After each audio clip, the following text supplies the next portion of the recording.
구독, 좋아요, 알림 설정은 큰 힘이 됩니다. 항상 건강하시고 오늘도 행복하세요. 내년의 목숨값이 이 하찮은 비녀 하나보다 천하다는 것을 알려주마. 사내의 비단신 끝이 흙바닥에 쓰러진 계집의 머리맡을 지시겼다. 먼지가 풀썩 어린 기생의 입과 코로 스며들었다. 콜록이는 기침 소리는 인경이 울리는 대낮의 운종가 그 떠들썩한 소음 속으로 힘없이 흩어졌다. 조선의 심장 한양의 운종가는 삼남의 온갖 진귀한 물산과 팔도의 활력이 넘실대는 거대한 윤광로였다. 비단과 유기그릇, 향기로운 약재와 싱싱한 생선이 좌판마다 산처럼 쌓여오가는 이들의 눈과 코를 어지럽혔다. 흥정하는 소리, 아이들 웃음소리, 갓 나온 떡을 외치는 떡장수의 목소리가 뒤섞여 사람 사는 세상을 증명하는 듯 했다. 그러나 지금 그 활기 넘치는 시장의 한복판은 섬처럼 고립되어 있었다. 누구도 선뜻 발을 들이지 못하는 얼어붙은 공간. 그 중심에는 권세가의 아들임을 온몸으로 증명하는 젊은 사내, 병조판서 박규의 외아들 박진경이 서 있었다. 값비싼 남색 비단 도포는 먼지 하나 없이 빳빳했고 허리춤의 옥 장식은 내리쬐는 햇빛을 받아 교만하게 번뜩였다. 그의 발치에 엎드린 것은 이제 갓 16을 넘겼을까 앳된 티를 벗지 못한 계집 소희였다. 난전에서 조잡한 놀이개와 비녀를 팔아 병든 어미의 약값을 떼는 가여운 아이였다. 박진겸의 눈에 띈 것은 소희의 좌판에 놓인 작의 비녀 하나였다. 죽은 아비가 남긴 유품이자 어미가 시집올 때 꽂았던 소희에게는 세상의 그 어떤 보물과도 바꿀 수 없는 것이었다. 이것만은 안 됩니다, 나리. 제발 자비를 베푸시오. 소희는 부들부들 떨리는 손으로 박진겸의 다리춤을 붙잡으려 애썼다. 그러나 돌아온 것은 인정사정 없는 발길질이었다. 하는 비명과 함께 소희의 작은 몸이 옆에 좌판으로 나동그라졌다. 와르르 흙으로 빚은 그릇들이 박살나는 소리가 요란했다. 어허, 감히 이 더러운 손으로 누굴 붙잡는 것이냐? 박진겸의 눈이 뱀처럼 번들거렸다. 그는 자신의 옷에 보이지도 않는 먼지를 털어내며 경멸을 토해냈다. 그를 둘러싼 건장한 가솔 5-6명이 험악한 표정으로 원을 그리며 늘어섰다. 그들의 번들거리는 눈빛과 허리춤에 찬 칼은 구경꾼들의 혀를 얼어붙게 만들기에 충분했다. 사람들은 숨을 죽였다. 분노와 연민이 뒤섞인 눈빛들이 멀찍이서 맴돌 뿐 누구 하나 나서는 이가 없었다. 저작거리의 왈패들조차 박진겸의 가문 이름 앞에서는 꼬리를 내리고 숨어버린 지 오래였다. 권력은 법보다 강하고 병조 판서의 위세는 임금의 어명보다 저작거리에서는 더 무겁게 느껴졌다. 내년이 파는 물건값 전부를 쳐주어도 이 비녀값의 반이 반도 안 될 터. 이건 내가 그냥 가져가는 것이 아니다. 내년에 천한 목숨을 살려주는 자비의 값이다. 박진겸은 바닥에 떨어진 작의 비녀를 주워들고 햇빛에 비춰보았다. 영롱한 빛깔이 그의 탐욕스러운 눈동자에 비쳤다. 그는 만족스러운 미소를 지으며 비녀를 자신의 소매 속에 넣었다. 소희의 눈에서 굵은 눈물방울이 뚝뚝 떨어져 흙바닥을 적셨다. 어미의 얼굴과 아비의 유언이 눈앞을 스쳐 지나갔다. 절망이 목구멍까지 차올라 숨을 쉴 수 없었다. 그 순간 소희는 자신도 모르게 마지막 남은 용기를 쥐어짰다. 안 됩니다. 그것은 제 목숨과도 같은 것입니다. 차라리 저를 죽이십시오. 피 묻은 입술로 외치는 절규. 그 처절함에 구경하던 이들의 어깨가 움찔했다. 박진겸의 얼굴에서 미소가 사라졌다. 감히 천것이 자신의 심기를 거스른다는 사실에 불쾌감이 용암처럼 치솟았다. 죽여달라? 가소로운 것. 좋다. 내년의 소원대로 해주마. 내년의 목숨값이 이 비녀 하나보다 천하다는 것을 여기 모인 모두에게 똑똑히 보여주겠다. 박진겸이 손을 들었다. 신호를 받은 가솔 하나가 허리춤에서 번쩍이는 칼을 뽑아들었다. 서슬퍼런 칼날이 햇빛을 받아 섬뜩하게 빛났다. 구경꾼들 사이에서 희미한 비명이 터져나왔다. 이제 정말 끝이었다. 한 가여운 목숨이 권력자의 하찮은 유희에 짓밟혀 사라지려는 찰나였다. 그 누구도 이 참극을 막지 못하리라. 모두가 그렇게 생각하며 질끈 눈을 감았다. 바로 그때였다. 시장의 한쪽 구석 허름한 주막의 평상에 앉아 텁텁한 막걸리 사발을 기울이던 사내가 아주 천천히 소리 없이 일어섰다. 그는 한참 전부터 그곳에 있었지만 누구의 눈에도 띄지 않았다. 해진 무명옷에 아무렇게나 틀어올린 상투, 세상만사에 흥미를 잃은 듯 공허하고 지친 눈빛을 가진 사내. 그의 주변에는 시간이 멈춘 듯한 적막함이 감돌았다. 그는 마지막 남은 막걸리를 단숨에 비우고는 텅 빈 사발을 평상 위에 조용히 내려놓았다. 탁! 맑고 단단한 소리. 기이하게도 그 작은 소리가 칼을 든 가솔의 귀에는 천둥처럼 크게 울렸다. 자신도 모르게 고개가 그쪽으로 돌아갔다. 사내가 그늘진 주막 처마 밑에서 천천히 걸어 나왔다. 햇빛 아래 드러난 그의 얼굴은 30 중반쯤으로 보였다. 잘생긴 용모는 아니었지만 오랜 풍상에 깎인 듯한 깊은 선이 새겨져 있었다. 무엇보다 이상한 것은 그의 걸음걸이였다. 그는 분명 땅을 딛고 걸어오는데 마치 물 위를 미끄러지듯 소리가 없었다. 발소리도 옷자락 스치는 소리도 들리지 않았다. 그의 등장은 떠들썩한 운종가에 던져진 작은 돌멩이와 같았다. 그러나 그 돌멩이가 만들어낸 파문은 거대한 파도가 되어 순식간에 참극의 현장을 집어삼켰다. 사내는 박진겸의 가솔들과 소희의 사이에 마치 처음부터 그곳에 서 있었다는 듯이 멈춰 섰다. 그리고는 아무 말 없이 그저 지친 눈으로 칼을 든 사내를 바라보았다. 그 눈빛. 그것은 분노도 살기도 아니었다. 그저 깊이를 알 수 없는 심연과 같은 공허함. 하지만 그 공허함이 칼을 든 사내의 심장을 얼어붙게 만들었다. 온몸의 털이 곤두서는 본능적인 공포. 눈앞의 남자는 무장도 하지 않은 초라한 행색의 필부에 불과한데 왜 자신은 거대한 범 앞에 선 토끼처럼 떨고 있는가? 웬 놈이냐? 박진겸이 잔뜩 찌푸린 얼굴로 물었다. 자신의 유희를 방해한 불청객이 못마땅하다는 기색이 역력했다. 사내는 박진겸을 쳐다보지도 않았다. 그의 시선은 여전히 칼을 든 가솔에게 고정되어 있었다. 그리고 마침내 그의 마른 입술이 처음으로 열렸다. 칼은 그렇게 쓰는 것이 아니다. 나직하지만 그 자리에 있는 모두의 귓가에 똑똑히 박히는 목소리였다. 뭐라고? 칼을 들었던 가솔이 되물었다. 눈앞의 사내가 풍기는 기묘한 위압감에 저도 모르게 말끝을 흐렸다.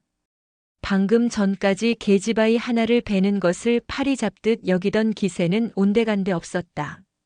사내는 대답 대신 한 걸음 앞으로 내디뎠다. 아주 작은 한 걸음.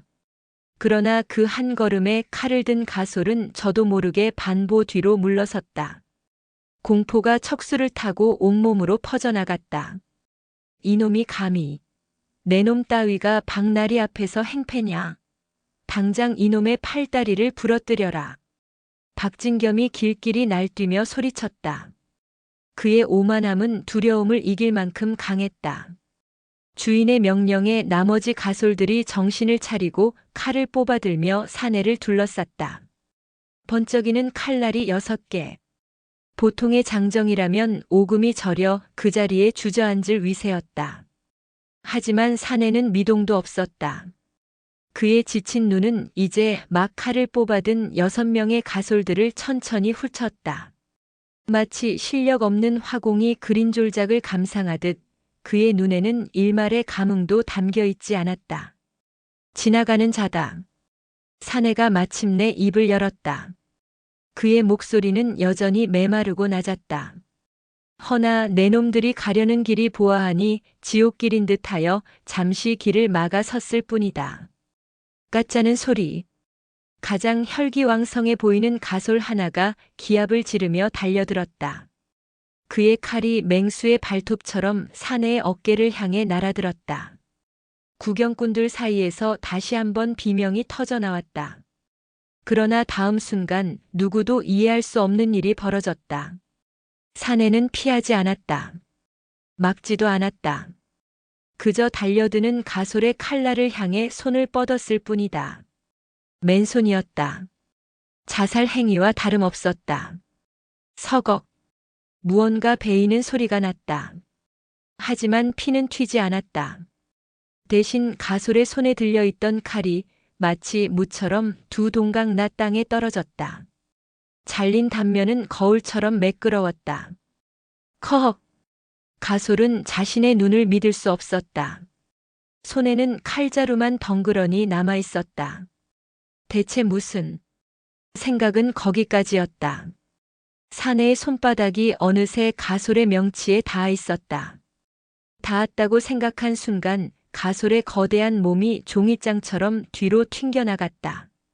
그는 비명조차 지르지 못하고 뒤편의 건물 기둥에 부딪혀 그대로 허물어졌다. 모든 것이 눈 깜짝할 사이에 일어났다. 남은 5명의 가솔들은 동료가 쓰러지는 것을 보고서야 상황을 파악했다. 그들의 얼굴에 경악과 공포가 어렸다. 저것은 사람이 아니다. 귀신이거나 요물이다. 죽여라. 저놈을 죽여. 박진겸의 목소리가 공포로 떨리고 있었다. 명령에 따라 남은 가솔들이 동시에 사내에게 달려들었다. 사방에서 날아드는 칼날이 거미줄처럼 그를 올가매려 했다. 피할 곳도 막을 곳도 없어 보였다. 사내의 몸이 기이하게 흔들렸다. 그것은 춤사위와도 같았다. 버드나무 가지가 바람에 나부끼는 듯한 움직임. 5개의 칼날은 마치 약속이나 한 듯이 그의 옷깃만을 스치고 허공을 갈랐다. 그는 칼날의 숲 한가운데 서 있었지만 그 어떤 칼날도 그의 몸에 닿지 않았다. 그리고 그의 손이 움직이기 시작했다. 그의 손에 들린 것은 아무것도 없었다. 그러나 그의 손이 허공을 가를 때마다 섬뜩한 파공음과 함께 가솔들의 몸에 핏줄기가 솟구쳤다. 한 놈은 목에 가느다란 핏줄이 그어지며 쓰러졌다. 한 놈은 칼을 쥔 손목이 부러진 나뭇가지처럼 꺾였다. 한 놈은 양눈을 부여잡고 비명을 지르며 나뒹굴었다. 사내의 움직임에는 일체의 군더더기가 없었다. 모든 것은 생존과 파괴를 위해 가장 효율적인 형태로 압축된 동작이었다. 그것은 무예라기보다는 차라리 도살에 가까웠다. 살아있는 생명을 가장 빠르고 확실하게 무력화시키는 기술. 마지막 남은 가솔이 공포에 질려 달아나려 등을 돌렸다. 그 순간 사내의 손이 그의 뒷덜미를 가볍게 낚아챘다. 그리고는 땅바닥에 처박았다. 우두둑 뼈 부러지는 소리가 소름 끼치게 울려 퍼졌다. 시장이 다시 침묵에 잠겼다. 피비린내가 바람을 타고 퍼져나갔다.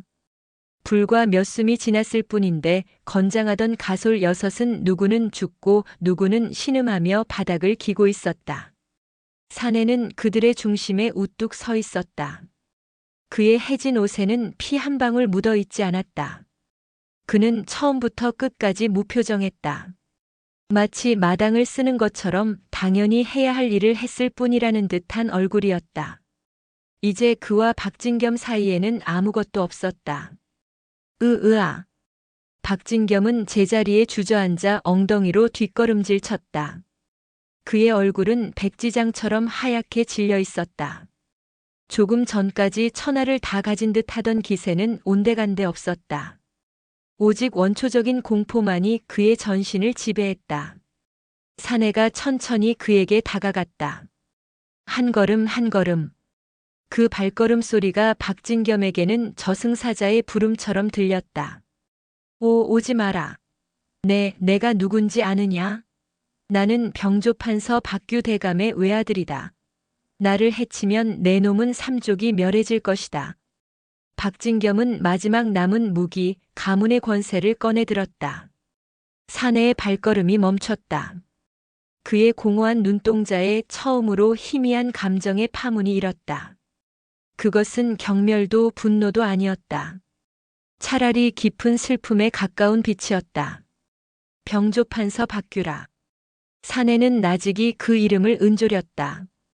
마치 아주 오래전 잊고 있던 악몽을 다시 떠올린 사람처럼. 그는 박진겸의 턱 밑까지 다가와 몸을 숙였다. 겁에 질린 박진겸의 눈에 사내의 얼굴이 가득 찼다. 내 아비에게 가서 전해라. 사내의 목소리는 얼음장처럼 차가웠다.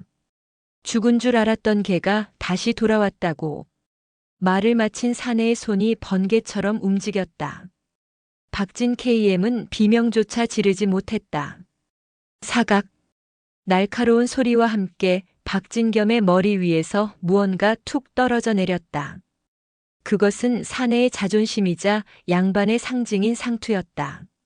사내는 맨손으로 마치 예리한 칼로 자른 듯이 그의 상투를 잘라내버린 것이다. 머리카락이 헝클어진 채 땅바닥에 주저앉은 박진겸의 모습은 더없이 처량했다. 조선의 사대부에게 상투를 잘리는 것은 죽음보다 더한 치욕이었다. 사내는 더 이상 박진겸을 쳐다보지 않았다. 그는 몸을 돌려 쓰러져 있는 소희에게 다가갔다. 그리고는 박진겸의 소매에서 떨어진 작의 비녀를 주워 소녀의 떨리는 손에 쥐어주었다. 소희는 아무 말도 하지 못하고 그를 올려다볼 뿐이었다. 잿더미 속에서 피어난 불꽃을 칠흑 같은 어둠 속에서 만난 한 줄기 빛을 보는 듯한 눈빛이었다. 사내는 아무 말 없이 몸을 돌렸다. 이미 시장의 소란을 듣고 포도청의 포졸들이 몰려오는 소리가 멀리서 들려오고 있었다. 그는 구경꾼들 사이로 아무렇지 않게 섞여들었다. 사람들은 경외와 두려움이 뒤섞인 눈으로 그를 위해 스스로 길을 열었다. 그는 왔을 때와 마찬가지로 소리 없이 사라졌다. 마치 한바탕의 꿈처럼. 그러나 그가 남긴 흔적은 너무나도 선명했다. 피와 신음, 잘려나간 상투, 그리고 사람들 마음에 심어진 경이로운 충격. 꽤 괴물이다. 누군가 중얼거렸다. 그날 이후 한양의 저작거리에는 소문이 와일드 파이어처럼 번져나가기 시작했다. 운종가에 귀신이 나타났다는 소문. 바람처럼 나타나 악인을 심판하고 연기처럼 사라지는 사내. 사람들은 그에게 이름을 붙여주었다. 운종가의 망령. 그리고 그 망령이 남긴 마지막 한마디는 곧 한양의 권력 심장부를 뒤흔드는 거대한 폭풍의 전조가 되었다. 포도대장 한성백의 미간에 깊은 주름이 잡혔다. 그의 눈앞에 펼쳐진 광경은 그가 십수년간 포도청 일을 보며 겪었던 그 어떤 사건보다 기괴했다. 운종가 한복판 6명의 장정이 쓰러져 있었다. 모두 병조판서 박규 대감의 가솔들이었다. 사인은 제각각이었으나 한 가지 공통점이 있었다. 모두 단 한 번의 공격으로 급소를 가격당했다는 것. 목에 가느다란 선이 그어진 자는 경동맥이 정확히 끊겨 있었고 손목이 꺾인 자는 뼈와 힘줄이 한순간의 충격으로 완벽하게 파열되었다. 검시관은 마치 예리한 칼에 베인 상처와 같다고 했지만 주변에서는 그 어떤 무기도 발견되지 않았다. 맨손으로 이 모든 짓을 했다는 말인가? 한성백의 곁에 선 부장이 믿을 수 없다는 듯 중얼거렸다. 목격자들은 모두 그렇게 말하고 있습니다. 대장. 바람처럼 나타나 춤을 추듯 여섯을 쓰러뜨리고는 연기처럼 사라졌다고 합니다. 한성백은 말없이 바닥에 남은 희미한 핏자국을 내려다보았다. 그는 북방의 국경에서 잔뼈가 굵은 무관 출신이었다. 수많은 실전과 생사의 고비를 넘기며 얻은 그의 눈은 보통 사람들과는 다른 것을 보고 있었다. 이것은 단순한 싸움꾼의 솜씨가 아니다. 급소를 노리는 정확성, 최소한의 움직임으로 최대한의 효과를 내는 효율성. 이것은 오직 사람을 죽이기 위해 평생을 바쳐 훈련받은 자만이 보여줄 수 있는 기술이었다. 암살자 혹은 그 이상의 존재다. 한성백의 뇌리를 스치는 것이 있었다. 몇 해 전 북방의 여진족과의 전투에서 겪었던 끔찍한 기억. 칠흑 같은 밤 단 3명의 그림자가 수백의 병사가 지키는 적진의 심장부를 유린하고 적장의 목을 베어왔던 사건. 그때 그들이 보여주었던 움직임이 바로 이러했다. 소리 없고 잡이 없으며 흔적을 남기지 않는. 판서 대감의 아들 박진겸 공자는 어찌 되었는가? 치욕의 분을 이기지 못해 실신하여 자택으로 옮겨졌다고 합니다. 깨어난 뒤로는 방문을 걸어 잠그고 그 누구도 만나지 않고 있다고 다만 정신을 잃기 전에 범인이 남긴 말을 중얼거렸다고 합니다. 무슨 말이었지? 부장이 주변을 살피며 목소리를 낮췄다. 검은 늑대가 돌아왔다고 아비에게 전하라. 그리 말했다고 합니다. 검은 늑대. 그 단어를 듣는 순간 한성백의 얼굴이 석상처럼 굳어졌다. 그의 눈동자가 맹렬하게 흔들렸다. 주변의 소음이 멀어지고 그의 귓가에는 오직 3글자만이 메아리치고 있었다. 그 이름은 단순한 별칭이 아니었다. 그것은 조선의 가장 어두운 역사 속에 묻혀버린 왕의 칼이자 그림자 부대였던 흥랑대의 다른 이름이었다. 선왕 시절 반란의 싹을 자르고 영모를 다스리기 위해 비밀리에 창설되었던 특수부대. 그들은 왕명을 받들어 빛이 닿지 않는 곳에서 피를 마시고 살았다. 그러나 몇 해 전 흥랑대는 영모에 휘말려 대장부터 졸개까지 모두 처형당하고 역사 속에서 지워졌다. 당시 그 영모를 고변하고 흥랑대를 무너뜨리는데 가장 큰 공을 세운 인물이 바로 지금의 병조판서 박규였다. 설마 살아남은 자가 있었단 말인가? 복수를 위해 한양으로 돌아온 것인가? 한성백의 등줄기에 식은땀이 흘렀다. 만약 그 소문이 사실이라면 이것은 단순한 저작거리의 폭행 사건이 아니다. 조정을 뒤흔들 거대한 피바람의 시작일 수 있었다. 박규 대감뿐만 아니라 당시 흥랑대의 몰락에 연루되었던 모든 권력자들이 그 늑대의 이빨 앞에 놓이게 될 것이다. 대장. 부장이 굳어버린 한성백을 걱정스럽게 불렀다. 아무것도 아니다. 이 사건 일단 단순 폭행으로 처리하고 덮어라. 그리고 조용히, 아주 조용히 그 사내의 인상착의를 확보하여 그림으로 그려내. 한양의 모든 골목을 뒤져서라도 그 그림자를 찾아내야 한다. 한성백의 목소리는 강철처럼 단단했다. 그는 직감했다. 앞으로 한양에는 밤이 길어질 것이다. 한편 소문은 꼬리에 꼬리를 물고 백성들 사이로 퍼져나갔다. 탐관 오리의 학정에 신음하던 사람들에게 운종가의 망령 이야기는 가뭄의 단비와도 같았다. 어떤 이는 그가 억울하게 죽은 무관의 혼령이라 했고 어떤 이는 백성을 구하기 위해 나타난 의적이라고도 했다. 이야기는 부풀려지고 각색되어 하룻밤 사이에 사내는 전설이 되었다. 그의 이름은 곧 희망의 다른 이름이 되었다. 그 시각 전설의 주인공이 된 사내, 윤서진은 남산의 깊은 골짜기에 있는 작은 초가집에서 피 묻은 손을 씻고 있었다. 차가운 계곡물이 그의 손에 묻은 피뿐만 아니라 마음속 깊이 새겨진 핏자국까지 씻어내는 듯 했다. 물에 비친 그의 얼굴은 영웅의 얼굴이 아니었다. 깊은 슬픔과 회한 그리고 지독한 고독에 지친 한 사내의 얼굴이 있을 뿐이었다. 그는 흥랑대의 마지막 생존자였다. 동료들의 피를 딛고 홀로 살아남은 자. 그는 복수를 위해 한양에 돌아온 것이 아니었다. 그저 죽은 동료들의 넋이라도 위로하고 조용히 생을 마감하기 위해 돌아왔을 뿐이다. 그는 더 이상 칼을 잡고 싶지 않았다. 피를 보고 싶지도 않았다. 그러나 세상은 그를 내버려 두지 않았다. 썩어 빠진 권력은 여전히 백성의 고혈을 빨고 있었고 억울한 눈물은 마를 날이 없었다. 운종가에서 쓰러져 가던 어린 계집의 눈빛은 과거 지켜주지 못했던 수많은 얼굴들을 떠올리게 했다. 외면할 수 없었다. 서진은 주먹을 셔틀콕 쥐었다. 그의 손 안에서 부서지는 물방울들이 마치 핏방울처럼 보였다. 그는 알고 있었다. 오늘 일로 인해 그는 다시 어둠 속으로 걸어 들어가야 한다는 것을. 원하든 원하지 않든 검은 늑대는 다시 깨어났다. 그리고 굶주린 늑대의 사냥은 이제 막 시작되었을 뿐이었다. 초가집 안 어두운 방 한쪽 벽에는 하얀 천이 덮인 기다란 물건이 놓여 있었다. 서진은 천천히 그 앞으로 다가가 먼지가 쌓인 천을 걷어냈다. 그 속에서 드러난 것은 칠흑같이 검은 칼집에 담긴 한 자루의 칼. 칼자루에는 늑대의 머리가 정교하게 새겨져 있었다.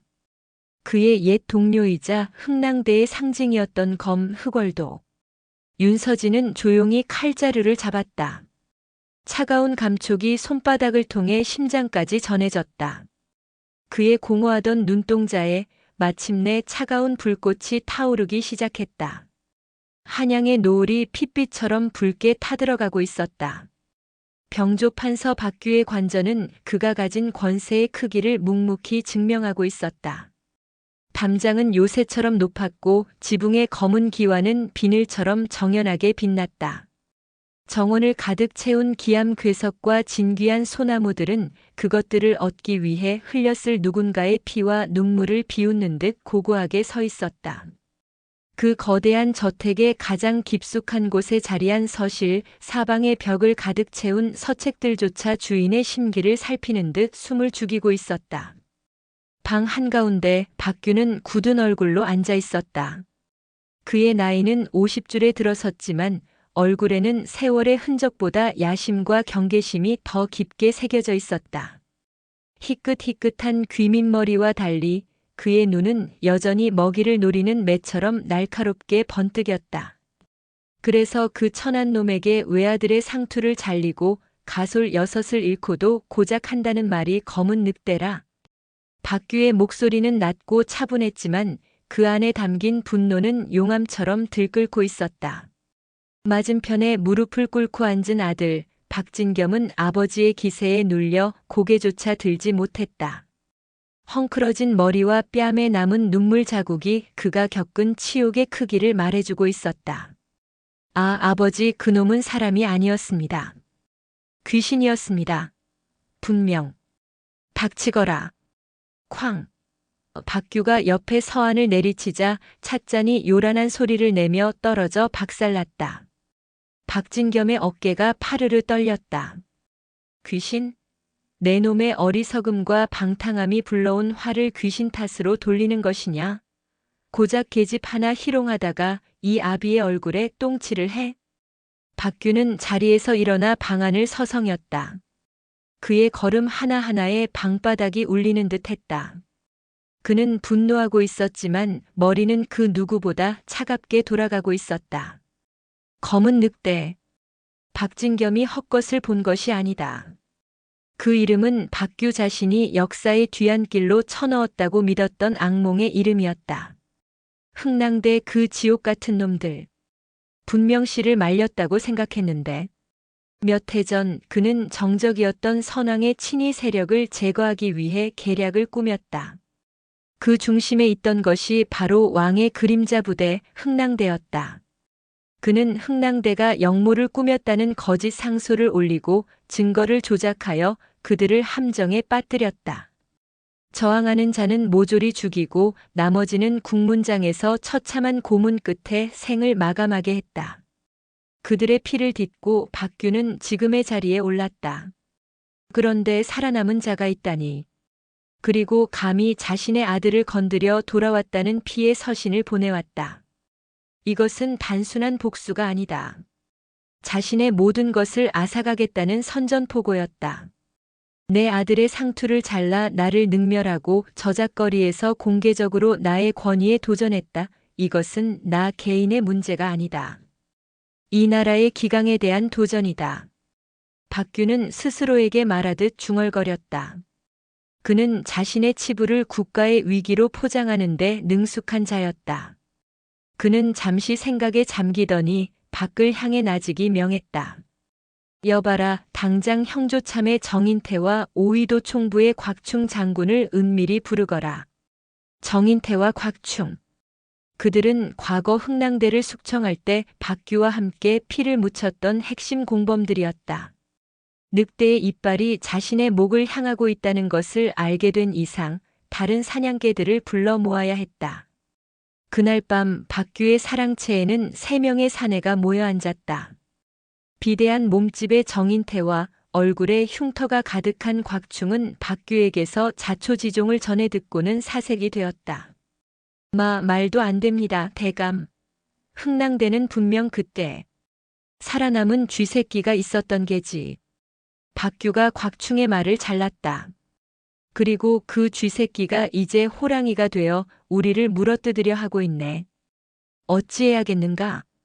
방 안에 무거운 침묵이 흘렀다. 세 사람의 눈빛에 공포와 탐욕이 교차했다. 흥랑대의 복수는 곧 자신들의 몰락을 의미했다. 포도청이나 의금부로는 어림도 없습니다. 그놈들의 실력을 아시지 않습니까? 곽충이 입을 열었다. 놈을 잡으려면 놈과 같은 사냥개가 필요합니다. 사냥개라. 박규의 눈이 번뜩였다. 그래, 늑대를 잡으려면 늑대보다 더 사나운 개를 풀어야지. 그의 뇌리에 한 사내의 이름이 떠올랐다. 한때 흥랑대와 어깨를 나란히 하며 북방에서 철귀라 불리던 사내. 그러나 탐욕과 잔혹함이 지나쳐 군에서 쫓겨나 지금은 돈만 주면 그 어떤 더러운 일도 마다하지 않는 암살자로 살아가는 자. 구철령을 찾아라. 박규의 입에서 나온 이름에 정인태와 곽충의 얼굴이 굳어졌다. 구철령은 실력은 출중했으나 피를 보는 것을 즐기고 목표물 외에 무고한 이들까지 해치는 것을 서슴지 않아 인간 백정이라 불리는 자였다. 대감, 구철령은 너무 위험한 자입니다. 통제가. 지금 통제를 논할 때인가?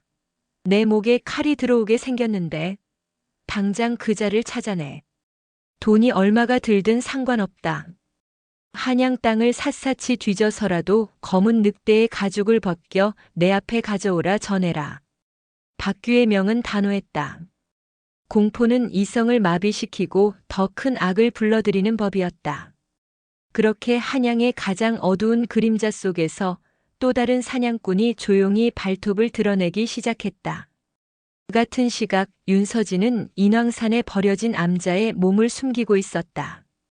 낮에는 저작거리에 필부로 섞여들어 정세를 살피고 밤이 되면 이곳으로 돌아와 날카롭게 감각을 펴렸다.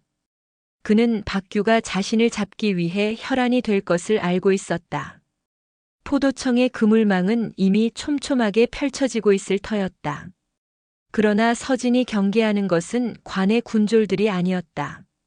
박규와 같은 자들은 결코 정도로만 움직이지 않는다. 더 교활하고 더 잔인한 수를 쓸 것이다. 정보가 필요하다. 적을 알려면 그들의 눈과 귀가 되어줄 사람이 필요했다. 서진의 뇌리에 한 사람의 얼굴이 스쳐 지나갔다. 과거 흥랑대의 정보원으로 활동했던 아이. 지금은 다 커서 저작거리에 왈패 두목 노릇을 하고 있을 터였다. 다음 날 서진은 허름한 삿갓을 눌러쓰고 광통교 아래 거지와 왈패들의 소굴로 향했다. 시큼한 술 냄새와 음식물 쓰레기가 썩는 악취가 코를 찔렀다. 그는 주변을 경계하며 가장 구석진 곳에 자리한 패거리에게 다가갔다. 두꺼비를 찾는다. 서진의 나직한 목소리에 왈패들의 눈이 일제히 그에게 쏠렸다. 그들의 두목인 두꺼비 억만이의 본명을 아는 이는 극히 드물었다. 잠시 후 떡 벌어진 어깨와 험상궂은 얼굴을 한 사내가 나타났다. 바로 억만이었다. 그는 삿갓을 쓴 서진을 위아래로 훑어보았다. 뉘신데 나를 찾으시오? 서진은 대답 대신 품에서 작은 나무 조각 하나를 꺼내 던졌다. 나무 조각에는 검은 늑대의 머리가 희미하게 새겨져 있었다. 흥랑대의 신분패였다. 억만의 눈이 화등잔만해졌다.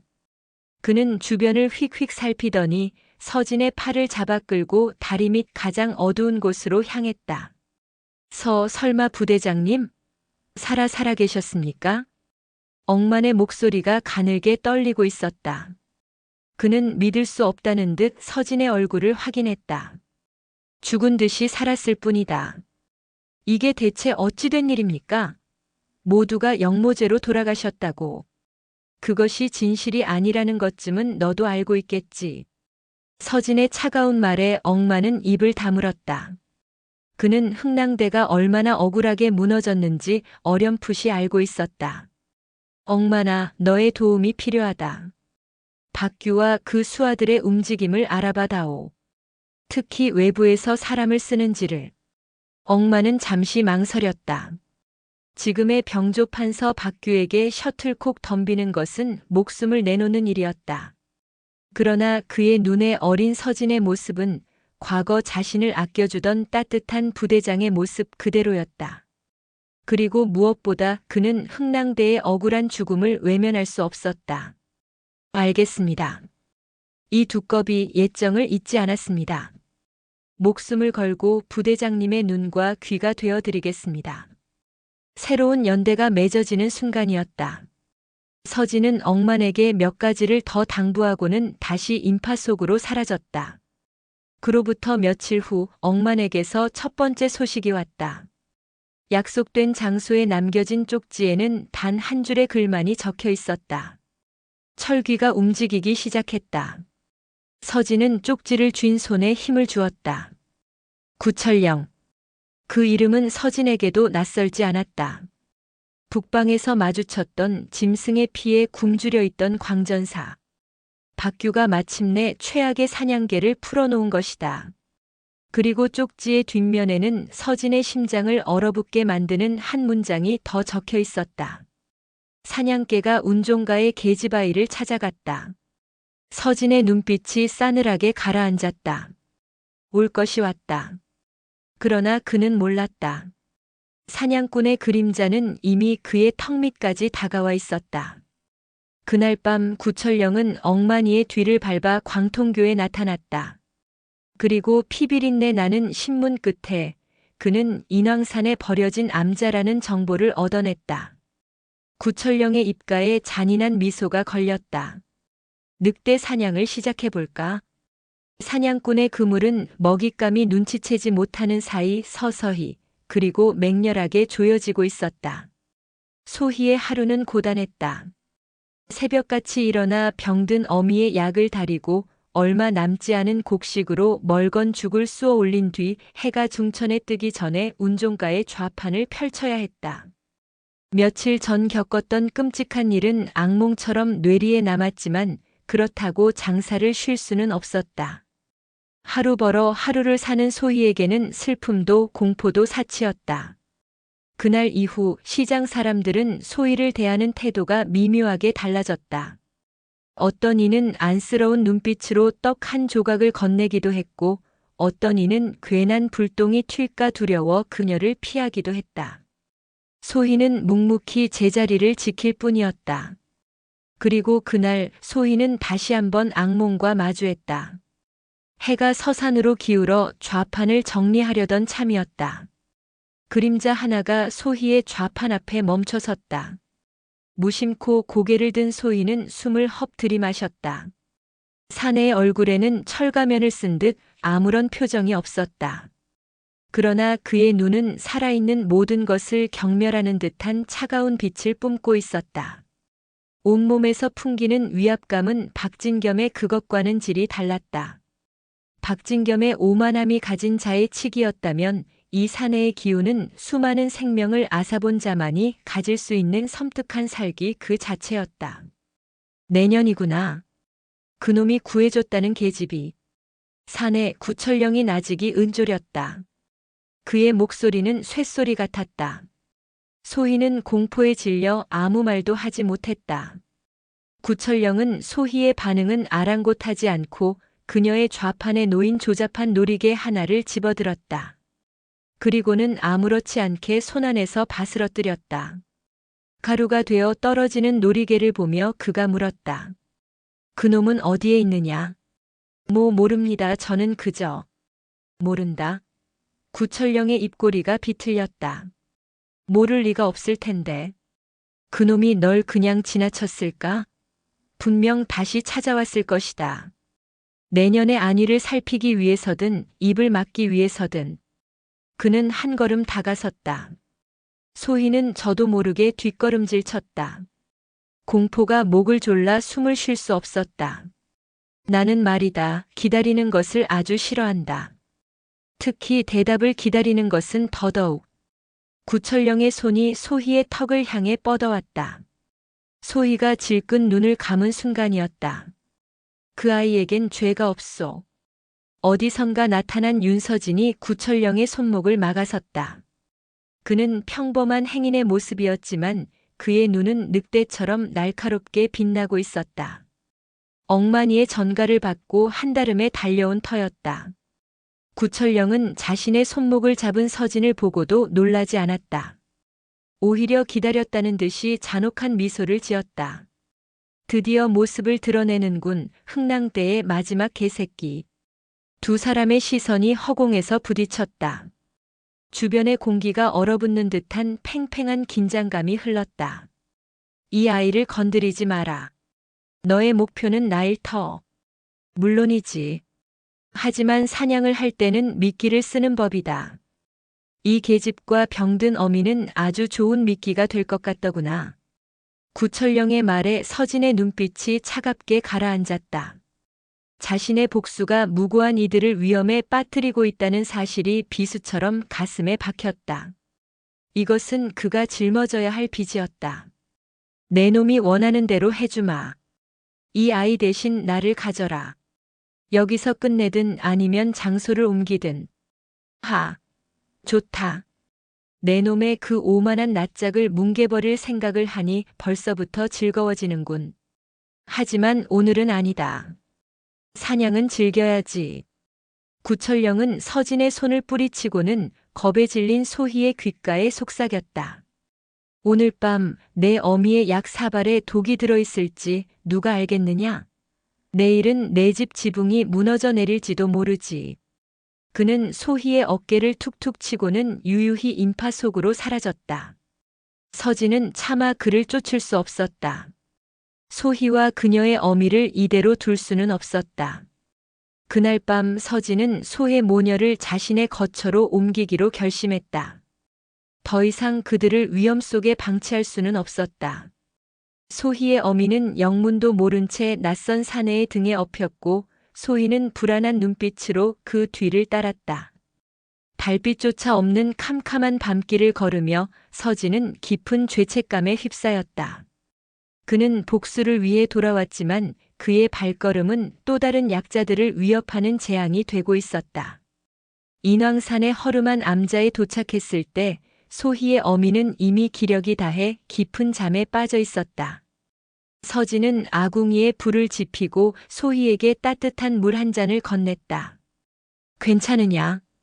서진의 물음에 소희는 고개를 저었다. 그녀의 눈에는 눈물이 그렁그렁 맺혀 있었다. 어째서 저희를 도와주시는 겁니까?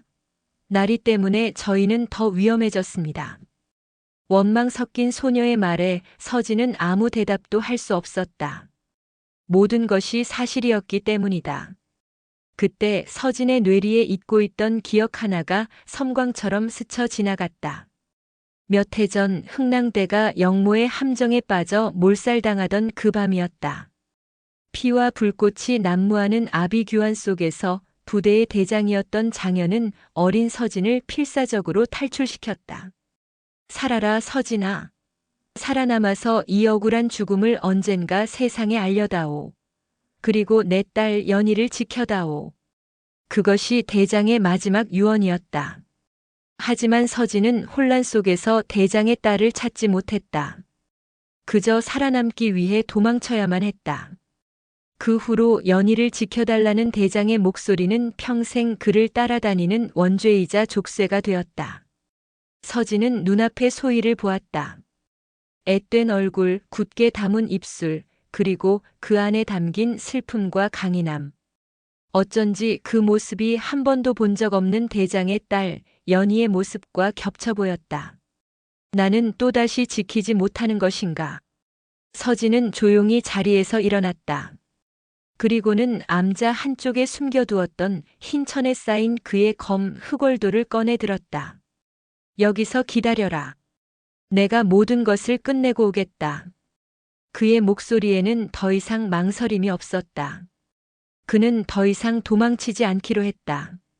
눈앞의 소녀에게 진 빚 그리고 과거의 진 빚을 갚기 위해서라도.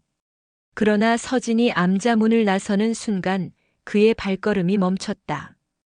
그의 예리한 감각이 암자를 둘러싼 수십 개의 살기를 감지한 것이다. 바람의 흐름이 달랐고 밤벌레 소리가 멎어 있었다. 구철령은 이미 이곳까지 와 있었다. 그리고 혼자가 아니었다. 덫에 걸린 것은 사냥개가 아니라 늑대였다. 암자 문틈으로 스며드는 달빛 아래 서진의 얼굴이 차갑게 굳어졌다. 그의 등 뒤에서 소희가 두려움에 찬숨을 삼켰다. 나오너라 윤서진. 이 산 전체를 불태워 잿더미로 만들기 전에. 암자 밖에서 울리는 구철령의 목소리는 밤의 정적을 찢는 사포처럼 거칠었다. 그의 목소리에는 사냥감을 완전히 포위했다는 자신감이 넘실댔다. 윤서진은 흑월도를 쥔 손에 힘을 주었다. 암자를 둘러싼 살기는 최소 20개가 넘었다. 모두 고도의 훈련을 받은 자객들이었다. 구철령은 만전을 기한 것이다. 숨어 계십시오. 무슨 일이 있어도 절대 밖으로 나오시면 안 됩니다. 서진은 등 뒤에 소희에게 나직이 말했다. 그리고는 대답을 기다리지 않고 암자 문을 열고 밖으로 나섰다. 피할 수 없는 싸움이라면 정면으로 부딪혀 깨트릴 뿐이다. 달빛이 쏟아지는 암자 앞마당. 그곳에는 구철령과 검은 복면으로 얼굴을 가린 20명의 자객들이 서 있었다. 그들의 손에 들린 칼이 달빛을 받아 서늘하게 빛났다. 혼자 나오다니 용감한 건지 어리석은 건지. 구철령이 이죽거렸다. 그의 손에는 거대한 참마도가 들려 있었다. 말의 다리를 베기 위해 만들어진 무겁고 파괴적인 칼이었다. 내 놈의 상대는 나다. 저들과는 상관없는 일. 상관이 왜 없나? 저놈들은 내가 내 놈의 뼈와 살을 발라내는 잔치를 구경할 관객들이다. 구철령은 참마도를 땅에 그었다. 치잉 마이너스 바위가 긁히는 소름 끼치는 소리가 울려 퍼졌다. 내 놈의 대장이었던 장현도 내 칼 아래서 그렇게 목이 잘려나갔지. 마지막까지 연이라는 이름을 부르더구나. 아마 딸년 이름이겠지? 서진의 동공이 가늘어졌다. 심장이 얼음물에 담긴 듯 차가워졌다. 내 놈이 대장님을. 그래, 나다. 박규 대감의 명을 받아 흥랑대의 숨통을 끄는 것이 바로 나다. 내 놈들의 시체 위에서 마시는 술맛이 아주 일품이더군. 구철령은 서진을 도발하기 위해 가장 잔인한 말을 골라서 뱉었다. 이성을 잃은 상대만큼 잡기 쉬운 사냥감은 없기 때문이다. 그러나 서진의 반응은 그의 예상과 달랐다. 서진의 얼굴에서 모든 표정이 사라졌다. 분노를 넘어선 깊은 무해경지. 그의 존재 자체가 차갑게 벼려진 칼날처럼 변해가고 있었다. 서진은 아무 말 없이 흑월도를 천천히 뽑아들었다. 슈잉 마이너스 맑은 소리를 내며 드러난 검은 칼날은 달빛조차 빨아들일 듯 깊고 어두웠다. 그 순간 서진의 몸이 사라졌다. 아니, 사라진 것처럼 보였다. 그는 구철령을 향해 달려들었다. 그러나 그의 움직임은 인간의 눈으로 쫓을 수 없을 만큼 빨랐다. 마치 한 줄기 검은 연기처럼 그는 자객들의 포위망을 뚫고 구철령의 코앞까지 파고들었다. 흥랑대의 비기 낭온보. 늑대의 영혼처럼 소리 없이 적에게 접근하는 보법이었다. 죽어라. 구철령도 만만치 않았다. 그는 서진의 접근을 예측하고 참마도를 거대한 벽처럼 휘둘렀다. 쾅! 쇠와 쇠가 부딪히는 굉음이 산을 울렸다. 서진과 구철령 두 사람의 싸움이 시작되었다. 그것은 춤사위와도 같았다. 묵직하고 파괴적인 구철령의 참마도와 빠르고 날카로우며 변칙적인 서진의 흑월도가 허공에서 수백 번의 불꽃을 피워냈다. 구철령의 공격이 산을 무너뜨리는 바위 사태 같다면 서진의 공격은 바위 틈을 파고드는 맹독성 뱀과 같았다. 내 놈들 구경만 할 것이냐? 저놈을 포위해라. 자신이 밀리고 있음을 직감한 구철령이 소리쳤다. 명령의 자객들이 일제히 서진에게 달려들었다. 사방에서 날아드는 칼날. 서진의 몸이 회전했다. 그의 몸을 중심으로 검은 검강이 원을 그리며 퍼져나갔다. 흥랑대 검술 제3초 만월참. 서걱, 서걱, 서걱. 비명과 함께 서진에게 가장 가까이 접근했던 자객 대여섯 명의 몸에서 피 분수가 솟구쳤다. 포위망에 순식간에 균열이 생겼다. 서진은 그 틈을 놓치지 않고 파고들어 닥치는 대로 자객들을 베어 넘기기 시작했다. 그의 검은 자비가 없었다. 목, 심장, 미간. 정확히 급소만을 노리는 그의 칼날에 자객들은 추풍낙엽처럼 쓰러져 나갔다. 이것은 싸움이 아니라 일방적인 학살이었다. 이 괴물 같은 놈. 구철령은 경악을 금치 못했다. 몇 년 전보다 훨씬 더 강해져 있었다. 복수심이라는 독을 품은 늑대는 이전과는 비교할 수 없을 만큼 위험한 맹수가 되어 있었다. 어느새 자객들은 모두 쓰러지고 마당에는 다시 서진과 구철령만이 남았다. 구철령의 얼굴에는 처음으로 초조함이 어렸다. 내 놈의 빚은 지금부터 갚아주겠다. 서진이 얼음 같은 목소리로 말했다. 그의 검은 칼날에서 붉은 피가 뚝뚝 떨어져 내렸다. 그는 다시 한번 구철령을 향해 몸을 날렸다. 두 사람의 검이 다시 한번 격렬하게 맞부딪혔다. 이전보다 훨씬 더 빠르고 훨씬 더 치명적인 공방이 오고 갔다. 서진은 부모의 원수를 만난 것처럼 구철령은 생존을 위해 발버둥 치는 맹수처럼 싸웠다. 얼마나 시간이 흘렀을까? 쨍그랑. 날카로운 파열음과 함께 구철령의 참마도가 두 동강 낮 땅에 떨어졌다. 연이은 충격을 이기지 못한 것이다.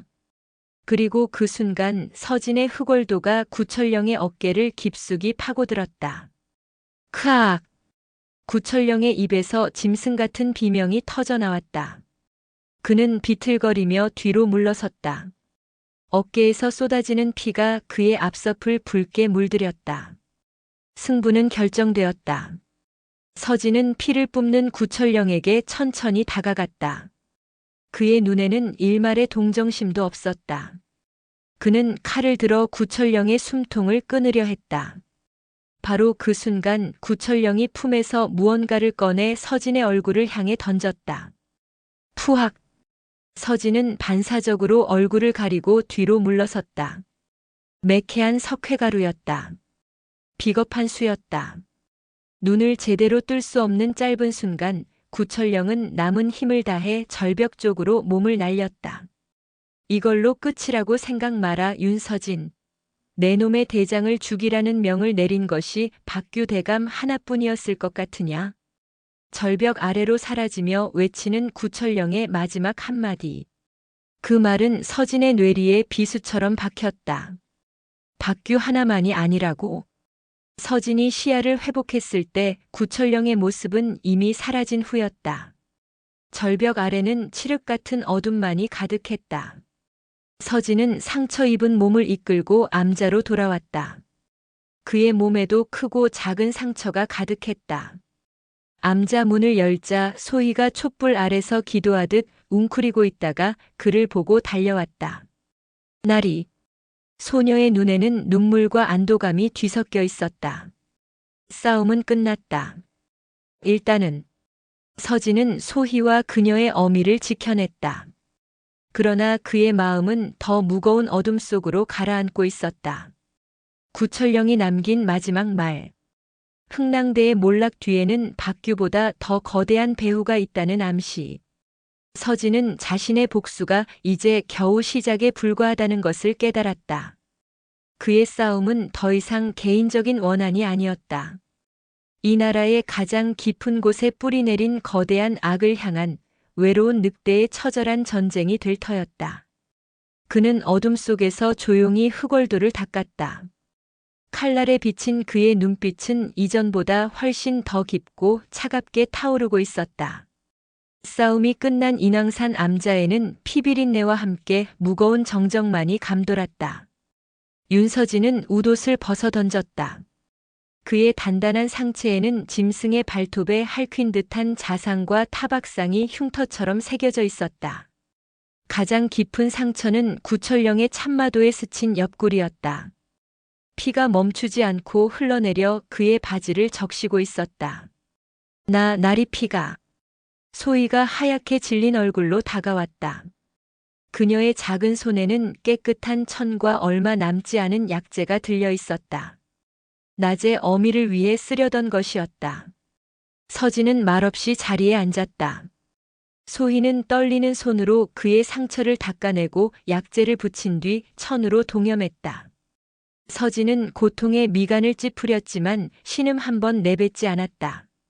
소녀의 서툰 손길은 아팠지만 그 안에 담긴 진심은 그의 얼어붙은 마음을 미세하게나마 덮여주고 있었다. 어째서 도망치지 않으셨습니까? 혼자라면. 소희가 울먹이며 물었다. 서진은 잠시 침묵하다가 어둠 속 어딘가를 응시하며 나직이 말했다. 빚을 져서는 잠을 잘 수가 없어서. 그것이 누구에게 진 빚인지는 말하지 않았다. 그러나 소희는 어렴풋이 알 수 있었다. 그가 짊어진 삶의 무게가 얼마나 무거운지를. 그날 밤 두 사람 사이에는 더 이상의 대화가 없었다.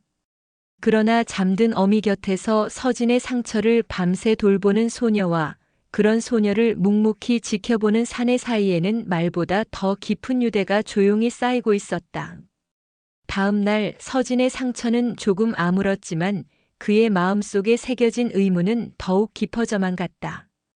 박규 하나만이 아니라고.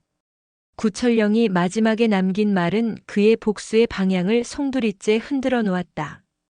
이것은 단순히 박규 개인의 권력욕에서 비롯된 참극이 아니었다. 더 많은 자들이 연루되어 있고 더 거대한 음모가 숨겨져 있다는 뜻이었다. 단서가 필요하다. 그날 밤에 기억 놓친 것은 없는가? 서진은 눈을 감고 몇 해 전 피와 불꽃이 난무하던 그날 밤의 기억을 필사적으로 더듬었다. 동료들의 비명, 칼과 살이 부딪히는 소리, 배신감에 찬 대장의 절규 그리고 그 혼란 속에서 서진이 보았던 기묘한 광경 하나. 박규의 사병들이 흥랑대의 본거지를 급습하여 사륙을 벌이는 동안 전혀 다른 복색의 무리들이 본거지 가장 깊숙한 곳에 있는 비밀 창고로 향하고 있었다. 당시에는 경황이 없어 무심코 지나쳤지만 이제와 생각해보니 이상했다. 그 창고는 흥랑대의 무기고가 아니었다. 그곳은 흥랑대가 왕의 비상금을 관리하던 비밀 금고였다. 전란이나 기근 같은 국가 비상사태를 대비해 선왕이 은밀하게 비축해 두었던 막대한 양의 황금. 흥랑대는 그 황금의 존재를 아는 유일한 이들이자 수호자였다. 그런데 그날 밤 그 금고를 노린 또 다른 세력이 있었다. 영모의 누명은 진실을 덮기 위한 연극이었고 진짜 목적은 바로 그 황금이었던 것이다. 황금의 행방을 쫓으면 놈들의 꼬리를 잡을 수 있다. 서진의 눈이 번뜩였다. 그러나 거대한 황금이 흔적도 없이 사라졌다면 그것을 추적하기 위해서는 평범한 방법으로는 불가능했다. 그에게는 어둠 속에서 돈의 흐름을 읽을 수 있는 특별한 눈이 필요했다.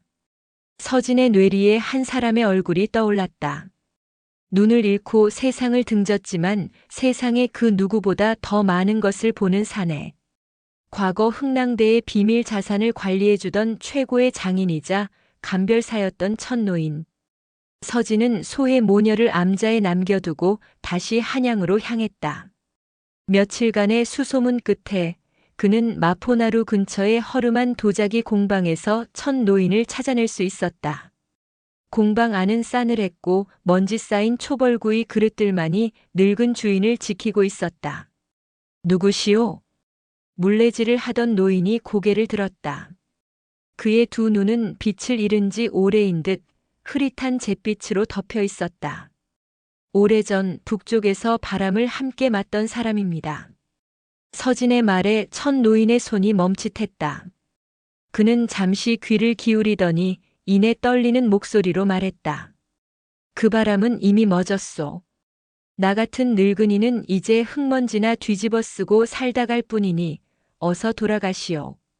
그는 과거의 인연을 필사적으로 부정했다. 흥랑대와 얽혔던 모든 이들이 어떤 비참한 최후를 맞았는지 그는 너무나도 잘 알고 있었다. 서진은 그의 앞으로 다가갔다. 그리고 품속에서 작은 비단 주머니를 꺼내 그의 손에 쥐어주었다.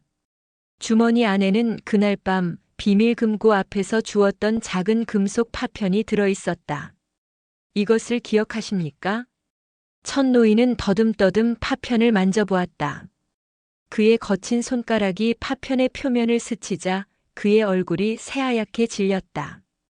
그의 손끝은 눈보다 정확했다.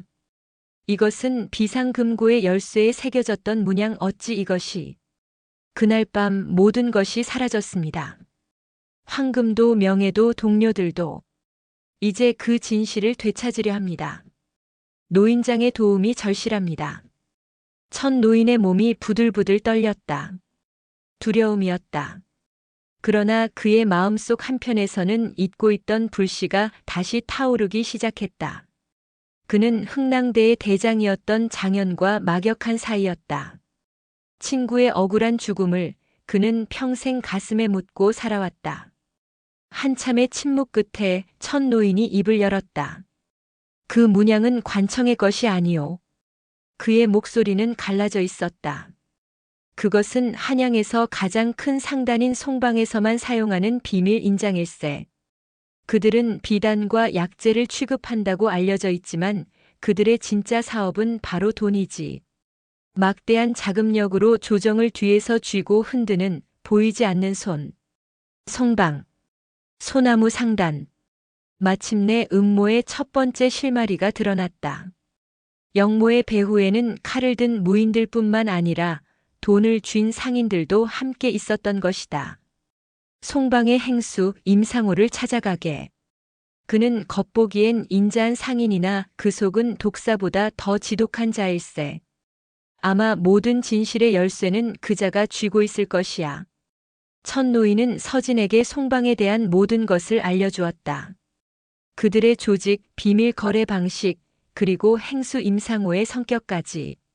서진은 노인에게 깊이 고개를 숙였다. 이 은혜는 잊지 않겠습니다. 은혜라니 내 친구의 원한을 갚는 길에 작은 돌멩이 하나 얹어주는 것뿐이요. 부디 조심하시게. 그들은 귀신보다 더 무서운 자들이니. 공방을 나서는 서진의 발걸음은 그 어느 때보다 무거웠다. 그러나 그의 눈빛은 뚜렷한 목표를 찾아 더욱 날카롭게 빛나고 있었다. 이제 늑대의 이빨은 비단옷을 입은 상인의 가면을 향하고 있었다. 송방의 본가는 운종가에서도 가장 목 좋은 곳에 자리하고 있었다. 그 규모는 어지간한 대갓집을 능가할 정도로 웅장했다. 쉴 새 없이 드나드는 상인들과 짐꾼들로 문전은 늘 북적였고 건물 안에서는 주판알 튀기는 소리가 경쾌하게 울려 퍼졌다. 이곳이 바로 조선의 돈이 모이고 흩어지는 심장부 중 하나였다. 송방의 대행수 임상호는 송방의 주인이자 한양 상권을 움켜쥔 거상이었다. 그는 늘 사람 좋은 미소를 띠고 있었고 가난한 이들을 위해 종종 쌀을 푸는 등 인망도 두터웠다. 그러나 그의 인자한 가면 뒤에는 돈을 위해서라면 부처의 눈에 박힌 금조각이라도 빼낼 만큼 냉혹하고 탐욕스러운 본성이 숨겨져 있었다. 서진은 며칠 동안 송방 주변을 맴돌며 내부를 파악했다. 경비는 삼엄했고 특히 임상호의 거처와 비밀 장부가 보관되어 있을 서고 주변은 그의 직속 호위무사들이 철통같이 지키고 있었다. 정면으로 뚫는 것은 불가능했다. 그는 다시 광통교의 억만이를 찾아갔다. 송방에 들어갈 길을 찾아야겠다. 짐꾼이든 하인이든 무엇이든 좋다. 억만은 며칠간 자신의 패거리들을 총동원해 정보를 모았다. 그리고 마침내 기회가 찾아왔다. 명나라에서 들여온 값비싼 비단을 옮길 임시 짐꾼을 구한다는 방이 붙은 것이다. 일은 고되지만 보수가 두둑해 지원자가 몰릴 터였다. 서진은 얼굴에 검댕을 묻히고 일부러 남루한 옷을 입어 영락없는 시골뜨기 짐꾼으로 위장했다. 그는 지원자들 틈에 섞여 송방으로 들어갔다. 이를 감독하는 행랑아범은 서진의 단단한 체격과 과묵한 성품을 마음에 들어하며 그를 쉽게 고용했다. 마침내 사자의 굴 안으로 들어온 것이다. 서진은 묵묵히 비단 상자를 나르면서도 눈과 귀는 단 한순간도 쉬지 않았다. 그는 건물의 구조, 경비 무사들의 교대 시간, 비밀 통로의 위치 등을 머릿속에 꼼꼼히 기록했다. 그의 관찰력과 기억력은 흥랑대 시절 적진에 침투하기 위해 혹독하게 훈련받은 결과물이었다. 며칠간의 막노동 끝에 그는 임상호의 비밀 서고가 본체 뒤편 인공 호수 중앙에 있는 작은 정자에 위치한다는 사실을 알아냈다. 그곳으로 가는 길은 오직 하나의 좁은 다리뿐이었고 다리 입구는 최고의 고수들이 지키고 있었다. 서진은 밤을 기다렸다. 한편 그 시각 한양의 다른 한쪽에서는 또 다른 그림자가 움직이고 있었다. 포도대장 한성백은 운종가 사건 이후 박규 대감으로부터 망령을 잡으라는 거센 압박을 받고 있었다. 그러나 그는 박규의 의도대로 움직여주지 않았다. 그의 무인으로서의 직감이 이 사건의 배후에 무언가 거대한 음모가 도사리고 있음을 경고하고 있었다. 그는 몰래 흥랑대 영모 사건의 묵은 서류들을 다시 꺼내보았다. 기록은 완벽해 보였다. 증인들의 진술, 영모의 증거물, 모든 것이 한치의 오차도 없이 흥랑대를 역적으로 지목하고 있었다. 너무나도 완벽해서 오히려 부자연스러울 정도였다. 마치 누군가 잘 짜인 각본처럼. 한성백은 특히 실종된 왕의 비자금 부분에서 눈을 떼지 못했다. 역적인 흥랑대가 군자금으로 쓰기 위해 훔쳐 달아났다고 기록되어 있었지만 그 막대한 황금을 운반한 흔적이 난 그것을 사용한 흔적은 어디에도 없었다. 황금은 말 그대로 증발해버린 것이다. 만약 흥랑대가 범인이 아니라면, 진짜 범인이 영모의 누명을 씌우고 황금을 가로챈 것이라면 소름 끼치는 가설이 그의 머리를 스쳤다. 그렇게 되면 지금 한양에 나타난 망령은 미친 살인마가 아니라 진실을 밝히려는 복수자일지도 모른다. 한성백은 자신의 부하 중 가장 믿을 만한 이를 은밀히 불렀다. 아무도 모르게 흥랑대 사건 당시 박규 대감과 가까웠던 자들의 뒷조사를 하게. 특히 재산이 급격하게 늘어난 자들을. 한성백의 수사망 역시 다른 길을 통해서지만 결국 송방을 향해 서서히 좁혀지고 있었다. 그날 밤 달빛마저 구름에 가려진 칠흑 같은 어둠이 내렸다. 서진은 짐꾼 숙소에서 몰래 빠져나와 그림자처럼 지붕 위를 달렸다. 그의 발소리는 고양이보다 더 조용했다. 호수 위의 정자. 다리 입구를 지키는 무사는 단 2명.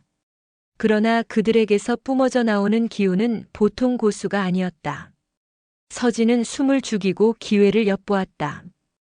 그때 본체 쪽에서 작은 소란이 일어났다. 술 취한 하인 하나가 경비 책임자에게 대들며 난동을 부리고 있었다. 억만이가 서진을 위해 만들어준 작은 소동이었다. 다리를 지키던 무사들의 신경이 잠시 그쪽으로 쏠린 찰나. 서진은 움직였다. 그는 다리를 건너지 않았다. 대신 호수 가장자리, 가장 어두운 곳에서 몸을 날렸다. 그는 수면 위를 스치듯 달려 소리 없이 정자 아래의 기둥에 몸을 붙였다.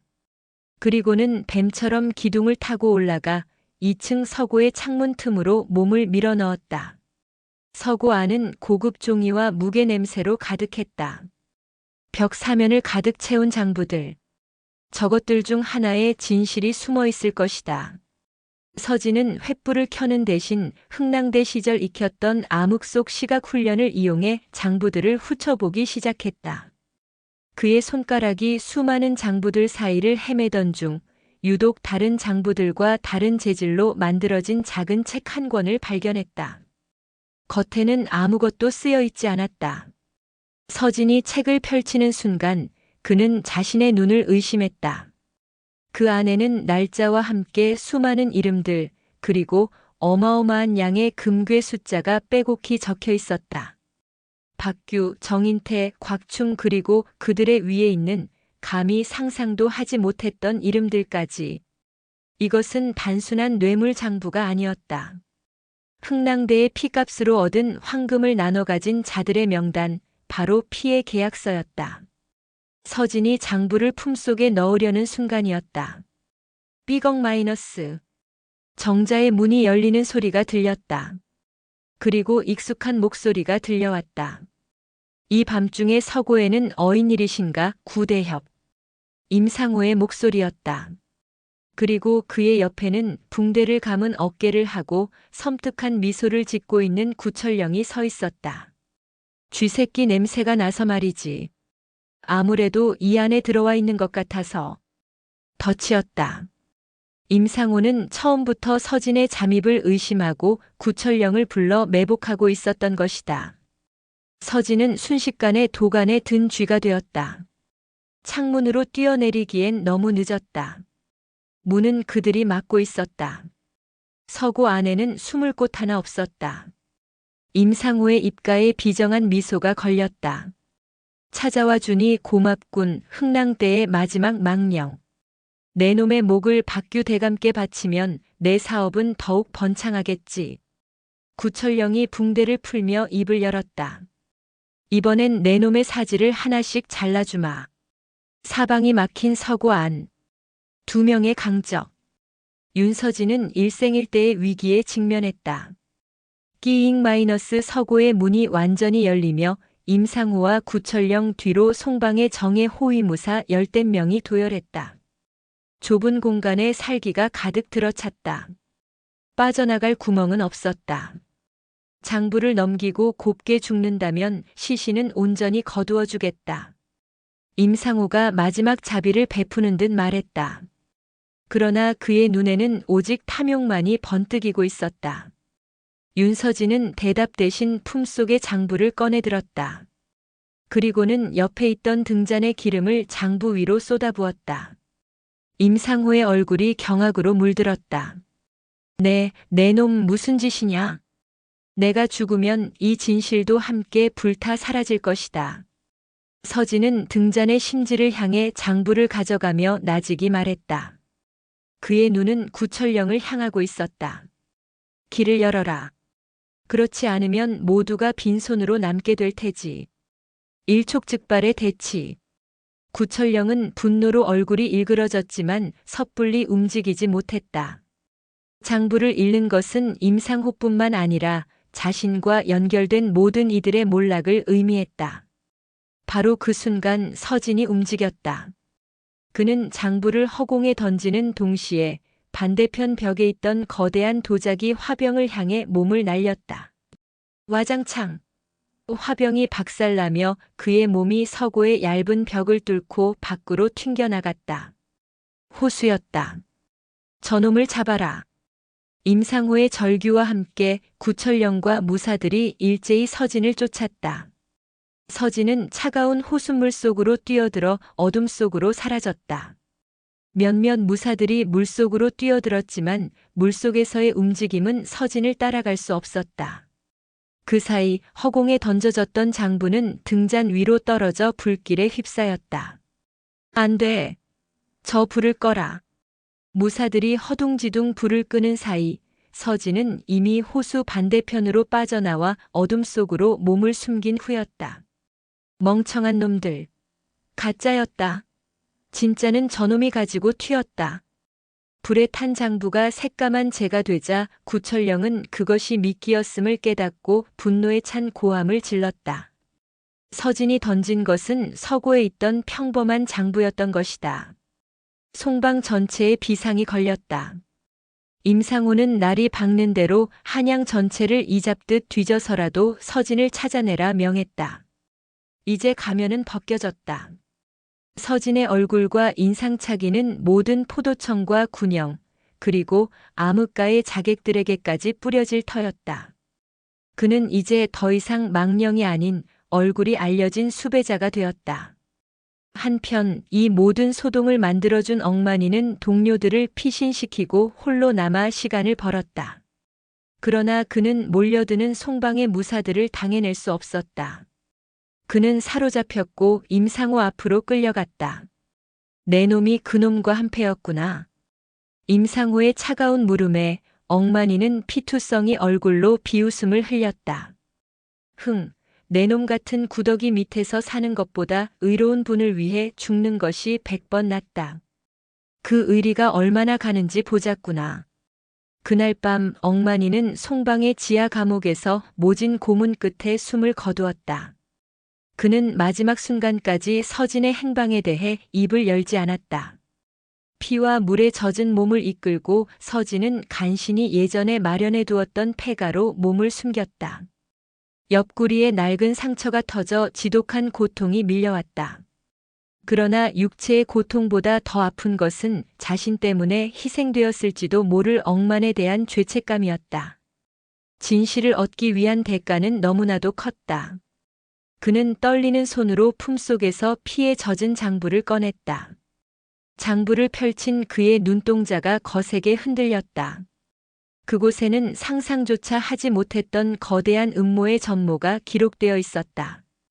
박규, 임상호와 같은 실세들뿐만 아니라 청렴하기로 이름난 판서, 왕의 신임을 받던 넷이 심지어 왕실의 종친 일부까지 연루되어 있었다. 그들은 흥랑대의 황금을 발판 삼아 조정을 장악하고 국경의 무역권을 장악하여 부를 축적했으며 그 힘으로 왕을 허수아비로 만들고 나라를 좌지우지하려는 거대한 계획을 세우고 있었다. 흥랑대는 그들의 계획의 가장 큰 걸림돌이었기에 제거되었던 것이다. 이것은 영모보다 더 무서운 나라의 뿌리를 좀먹는 거대한 암세포와도 같았다. 어떻게 이들을 상대한단 말인가? 서진은 처음으로 무력감을 느꼈다. 그는 혼자였다. 그가 상대해야 할 적은 이제 한두 명이 아니라 이 나라의 권력 그 자체였다. 그가 절망에 빠져 있을 때였다. 똑똑. 폐가의 문을 두드리는 소리가 들렸다. 서진은 반사적으로 칼자루를 쥐었다. 벌써 추격자들이 쫓아온 것인가? 안에 있는 것을 안다. 칼을 거두거라. 문 밖에서 들려온 목소리는 의외의 인물, 포도대장 한성백이었다. 서진은 경계를 풀지 않은 채 문을 열었다. 횃불을 든 한성백이 홀로 서 있었다. 그의 눈빛은 적인지 아군인지 분간할 수 없었다.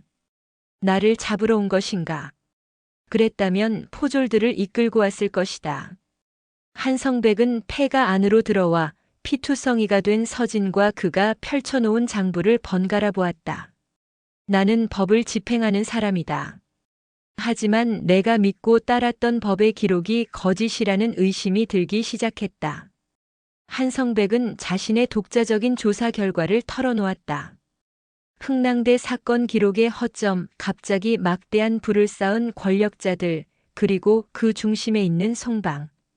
그의 조각과 서진이 가진 조각이 만나 거대한 그림이 완성되고 있었다. 내 놈이 운종가의 망령이겠지. 그리고 흥랑대의 생존자이기도 하고. 한성백의 눈이 서진을 똑바로 응시했다. 나는 진실을 원한다. 내가 가진 것이 진실이라면 나에게 증명해 보여라. 이 나라의 포도대장으로서가 아니라 이 땅의 무인으로서 묻는 것이다. 적일 줄 알았던 자가 어쩌면 유일한 아군이 될지도 모르는 순간, 서진은 오랫동안 한성백을 바라보았다. 그의 눈에서 거짓이나 기만은 읽을 수 없었다. 오직 진실을 갈망하는 한 무인의 고뇌만이 담겨 있었다. 서진은 말없이 피 묻은 장부를 그에게 내밀었다. 이제 외로운 늑대의 싸움은 새로운 국면을 맞이하고 있었다. 폐가에 삐걱이는 문틈으로 새벽의 차가운 빛이 스며들었다. 밤새 이어진 대화 끝에 두 사내는 마침내 하나의 결론에 도달했다. 한 명은 법의 그림자 속에서 진실을 추적해온 포도대장, 다른 한 명은 법의 심판을 피해 진실을 품어온 도망자. 이제 그들의 길은 하나의 목표를 향해 합쳐졌다. 장부에 적힌 이름들은 이 나라의 기둥과도 같은 자들이요. 한성백의 목소리는 밤새 타들어간 촛농처럼 잠겨 있었다. 그는 장부를 덮으며 결심을 굳혔다. 이것을 정상적인 절차로 고변한다면 우리가 먼저 쥐도 새도 모르게 사라지게 될 것이요. 증거는 사라지고 진실은 다시 묻히겠지. 왕의 귀에 직접 닿게 하는 수밖에 없어. 왕이라. 윤서진의 입에서 쓴웃음이 흘러나왔다. 그가 목숨 바쳐 지키려 했던 선왕은 신하의 계략에 눈이 멀어 흥랑대를 벌였다. 지금의 왕이라고 다를까? 권력자들의 감언이설에 둘러싸인 옥좌가 과연 진실의 목소리에 귀를 기울여 줄까? 지금의 주상께서는 선왕과는 다르시오. 한성백이 서진의 마음을 읽은 듯 말했다. 그분은 의심하고 있어. 선친 시절부터 이어져 온 거대한 세력이 조정을 장악하고 자신의 눈과 귀를 가리고 있다는 것을. 다만 물증이 없어 칼을 빼들지 못하고 있을 뿐이요. 이 장부는 왕께서 기다리시던 칼자루가 되어줄 것이요. 그들의 계획은 무모했다. 닷새 뒤에 있을 친경내. 왕이 직접 쟁기를 잡고 농사의 시작을 알리는 의식이었다. 그날은 왕이 백성들과 가장 가까워지는 날이자 모든 대신이 왕을 호위하여 모습을 드러내는 날이었다. 그 거대한 인파와 삼엄한 경비를 뚫고 왕의 앞에 나아가 장부를 바친다. 그것이 그들이 선택한 유일한 길이었다. 실패는 곧 죽음이었다. 내가 길을 열겠소. 한성백이 비장하게 말했다. 내 직위를 걸고 내 목숨을 걸고 포도청의 군사들을 움직여 한순간의 틈을 만들 것이오.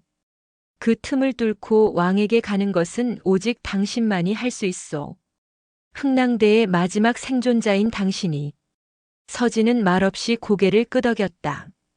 이것은 그의 시작이었기에 그의 손으로 끝내야만 했다. 그 전에 해야 할 일이 있어. 친경례가 열리기 하루 전날 밤 서진은 다시 인왕산 암자를 찾았다. 그는 며칠간 자신을 기다리며 불안에 떨었을 소희와 그녀의 어미 앞에 섰다. 내일 나는 멀리 떠나야 한다. 서진은 자신의 계획을 말하지 않았다. 다만 품속에서 묵직한 돈주머니를 꺼내 소희의 손에 쥐어주었다. 송방에서 빠져나올 때 임상호의 서재에서 함께 챙긴 것이었다. 이것으로 남쪽 따뜻한 곳에 가서 밭을 사고 집을 얻어라. 다시는 굶주리지도 멸시받지도 말고 평범하게 살아라. 나리. 소희의 눈에 굵은 눈물이 맺혔다. 함께 가시면 안 됩니까? 이제 저희에겐 나리밖에. 서진은 말없이 소희의 머리를 한번 쓰다듬어 주었다.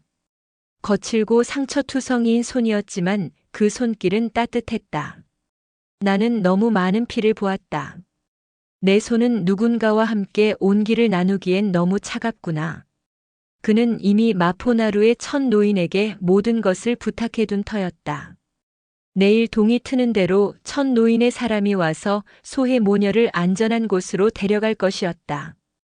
이것이 그가 그녀에게 해줄 수 있는 마지막이었다. 그는 자신이 없는 세상에서도 이 아이만큼은 행복해야 한다고 생각했다. 서진은 마지막으로 잠든 소의 어미의 얼굴을 잠시 바라보다 미련 없이 몸을 돌렸다. 그의 등 뒤로 소녀의 흐느낌 소리가 멀어졌다. 그는 뒤돌아보지 않았다.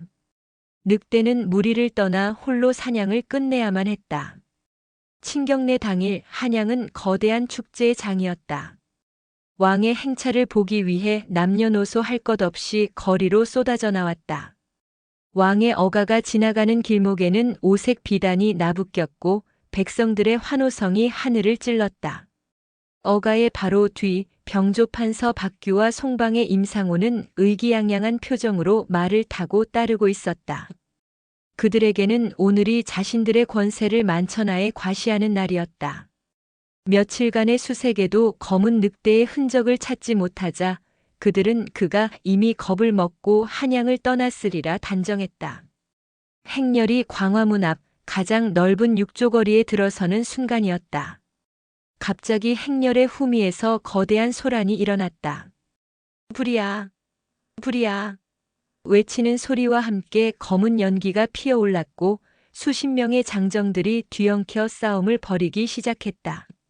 한성백과 그의 충성스러운 부하들이 계획대로 움직인 것이다. 무슨 소란이냐? 역도들을 막아라. 왕을 호위하던 금군과 포졸들의 시선이 일제히 뒤쪽으로 쏠렸다. 행렬의 경비에 순간적으로 거대한 공백이 생겼다. 바로 그때였다. 백성들 사이에서 그림자 하나가 튀어나왔다. 해지고 낡았지만 어깨에 검은 늑대가 새겨진 흥랑대의 낡은 군복을 입은 사내. 바로 윤서진이었다. 그는 모든 것을 걸고 자신의 명예와 동료들의 넋이 담긴 군복을 입고 마지막 길에 나선 것이다. 저놈이다. 검은 늑대다. 누군가 외쳤다. 군중이 겁에 질려 양쪽으로 갈라졌다. 저 역적을 당장 베어라. 박규의 얼굴이 새하얗게 질리며 고함을 질렀다. 왕의 바로 앞에서 죽은 줄 알았던 망령이 나타난 것이다. 서진의 앞을 가로막은 것은 박규의 사병들과 어느새 나타나 길을 막고 선 구철령이었다. 그는 지난밤의 상처가 채 아물지도 않았지만 도끼 가득한 눈으로 서진을 노려보고 있었다. 내 놈의 마지막 발악이구나, 윤서진. 길을 비켜라. 서진의 손에는 흑월도가 들려 있었다. 그러나 그의 눈은 구철령이 아닌 저 멀리 보이는 왕의 어가를 향해 있었다. 마지막 춤이 시작되었다. 서진은 맹수처럼 달려들었다. 그의 칼날이 허공을 가르며 피의 길을 열었다. 그러나 이번에는 혼자가 아니었다. 역적을 체포하라. 한성백이 칼을 뽑아 들고 외치며 자신의 부하들과 함께 전장으로 뛰어들었다. 그는 서진을 잡는 척하며 교묘하게 박규의 사병들과 구철령의 앞을 가로막았다. 혼란 속에서 아군과 적군이 뒤섞여 누구도 상황을 제대로 파악할 수 없는 거대한 난전이 벌어졌다. 서진은 오직 앞으로 나아갔다. 그의 몸에 수많은 상처가 생겨났지만 그는 고통을 느낄 수 없었다. 그의 눈에는 오직 왕의 어가만이 보였다. 마침내 그의 앞을 가로막는 것은 단 한 사람, 구철령뿐이었다. 내 놈은 여기서 끝이다. 구철령의 칼이 뇌룡처럼 덮쳐왔다. 서진은 피하지 않았다. 그는 구철령의 칼을 자신의 왼쪽 어깨로 받으며 그대로 파고들었다. 서걱. 살이 베이고 뼈가 부서지는 끔찍한 소리가 났다. 크억. 구철령의 눈이 놀라움으로 커졌다. 자신의 목에 박힌 서진의 차가운 칼날을 내려다보았다. 이것이 너희가 진 빚의 무게다. 서진은 구철령의 몸을 밀쳐내고 비틀거리며 마지막 남은 거리를 달렸다. 그의 왼쪽 팔은 너덜너덜해져 감각이 없었다. 온몸이 피투성이었다. 마침내 그는 휘청거리며 왕의 어가 앞에 쓰러지듯 무릎을 꿇었다. 두려움과 호기심이 뒤섞인 눈으로 자신을 내려다보는 젊은 왕. 그리고 경악과 분노로 얼굴이 일그러진 박규와 대신들. 서진은 마지막 남은 힘을 다해 품속에서 피에 젖은 장부를 꺼내 들었다. 칼이 아닌 장부를. 전하. 피를 토하며 외치는 그의 목소리가 광장 전체에 울려 퍼졌다. 억울하게 쓰러져간 흥랑대의 마지막 대원 윤서진 감히 전하께 고하나이다. 역적은 저희가 아니라 바로 전하의 옥좌를 좀먹고 나라의 근간을 흔드는 저들이옵니다. 부디 이 피 묻은 진실을 굽어 살펴주시옵소서. 서진은 장부를 두 손으로 받들어 올렸다. 박규가 미친 듯이 소리쳤다. 저 미친 역적을 당장 죽여라. 어서. 그러나 왕은 손을 들어 그를 막았다. 왕의 눈은 서진의 충혈된 눈과 그가 내민 피 묻은 장부를 번갈아 보고 있었다. 그 어떤 웅변보다 죽음을 각오한 한 사내의 눈빛이 더 강렬한 진실을 말하고 있었다. 그 장부를 과인에게 가져오라. 왕의 나직하지만 단호한 명령에 광장은 물을 끼얹은 듯 조용해졌다. 서진은 희미하게 미소 지으며 그대로 정신을 잃고 앞으로 쓰러졌다. 그의 손에서 놓인 장부가 왕의 발치 앞에 떨어졌다. 그 후 한양에는 거대한 피바람이 불었다. 왕은 그날 밤으로 장부의 내용을 확인하고 친히 국문을 열었다. 진실은 만천하에 드러났다. 병조 판서 박규를 비롯하여 장부의 이름이 오른 모든 대신과 상인, 종친들은 영모죄와 국고 횡령죄로 참수되거나 유배되었다. 그들의 재산은 모두 몰수되어 굶주리는 백성들을 위해 쓰였다. 악의 뿌리는 뽑혔다. 흥랑대는 마침내 역적의 누명을 벗고 충절의 상징으로 역사에 다시 기록되었다. 왕은 그들의 넋을 기리기 위해 한양 입구에 거대한 현충탑을 세웠다. 그리고 모든 것의 중심에 있었던 윤서진. 그는 극진한 치료 끝에 목숨을 건졌다. 그는 하루아침에 역적에서 나라를 구한 영웅이 되었다. 왕은 그를 불러들여 병조 판서의 직위와 함께 막대한 부와 명예를 하사하려 했다. 그러나 서진은 왕의 앞에 엎드려 모든 것을 거절했다. 소신이 칼을 들었던 것은 부귀영화를 위함이 아니옵니다. 다만 억울하게 죽어간 동료들의 명예를 되찾고 그들이 지키려 했던 이 땅의 백성들이 더 이상 강자에게 짓밟히지 않는 세상을 보고 싶었을 뿐입니다. 이제 그 빚을 모두 갚았으니 소신은 그저 이름 없는 필부로 돌아가게 해주시옵소서. 그의 간절한 청에 왕은 탄식하며 허락할 수밖에 없었다. 진정한 영웅은 보상을 탐하지 않는다는 것을 깨달았기 때문이다. 서진은 그 누구의 배웅도 받지 않고 어둠이 내린 밤 호련히 한양을 떠났다. 그가 어디로 갔는지는 아무도 몰랐다. 그로부터 몇 해의 세월이 흘렀다. 전라도의 어느 평화로운 남쪽 마을. 노을이 붉게 물든 들판에서 아이들의 웃음소리가 청아하게 울려 퍼지고 있었다. 마을 어귀의 작은 대장간에서 한 사내가 묵묵히 쇠를 두드리고 있었다. 그는 예전처럼 날카로운 인상은 아니었지만 깊어진 눈매와 성실한 땀방울 속에서 고요한 평화가 느껴졌다. 그의 왼쪽 어깨에는 흉터가 깊게 남아 가끔 굳은 날이면 욱신거렸다. 아저씨. 앳된 티를 벗고 어여쁜 처녀로 자란 소희가 대나무 바구니를 들고 대장간으로 들어섰다. 그녀의 옆에는 이제 병색 없이 건강해진 어미가 인자한 미소를 짓고 있었다. 일 그만하시고 저녁 드세요. 오늘 장터에서 좋은 생선을 구해왔어요. 사내 윤서진은 망치를 내려놓고 따뜻한 미소를 지었다. 그는 한양을 떠나 이곳에 정착했다. 그는 더 이상 칼을 쥐지 않았다. 대신 사람들을 위해 쟁기와 낫을 만드는 대장장이가 되었다. 그는 부와 명예 대신 평범한 사람들의 소박한 일상과 따뜻한 저녁 식사를 선택했다. 저녁상이 차려진 작은 초가집 툇마루에 앉아 서진은 붉게 타오르는 저녁 노을을 바라보았다.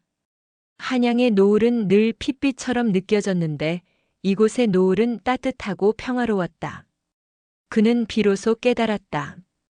자신이 그토록 처절하게 싸워서 되찾고 싶었던 것은 복수가 아니었다. 빼앗긴 명예도 아니었다. 바로 지금 이 순간 사랑하는 이들과 함께 평화로운 저녁 노을을 바라볼 수 있는 아주 평범하고 소중한 시간이었음을. 외로운 늑대의 울음은 멎었다. 이제 그의 마음속에는 따뜻한 노을빛만이 가득했다. 진정한 싸움은 무언가를 파괴하는 것이 아니라 소중한 것을 지켜내는 것임을 그는 기나긴 어둠의 터널을 지나 마침내 깨달은 것이다.